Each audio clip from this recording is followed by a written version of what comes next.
हाय सर्वांना नमस्कार. तर आज मी दाखवत आहे तुम्हाला वांग्याचं भरीत. त्यासाठी मी ते कढई तापत ठेवले, त्याच्यामध्ये शेंगदाणे आणि सुकं खोबरं टाकून घेतले, भरतून घेते. त्याच्यामध्ये आता कढीपत्ता टाकून घेतला आणि थोडीशी चवीनुसार कोथिंबीर घेतली आणि ती देखील मी ह्याच्यामध्ये टाकून हे मिश्रण छान भाजून घेणार आहे. मी आता हे मिक्सरला लावून त्याची बारीक पावडर करून घेणार आहे. दुसऱ्या ठिकाणी मी ते 4 ते 5 वांगी बारीक कापून घेतलेली आहेत, पाण्यात धुवून घेतलेत.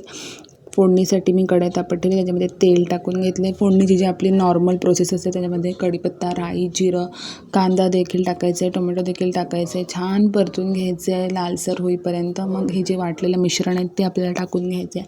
मी इथे मिसळ मसाला टाकला आहे, छान लागतो म्हणून तिखट मसाला टाकला आहे.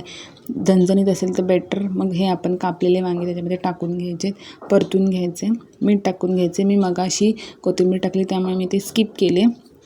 अशा प्रकारे तयार आहे आपलं वांग्याचं भरीत. मी लॉंग व्हिडिओ टाकला आहे तो पण बघा, हा शॉर्ट व्हिडिओ आहे तो पण बघा.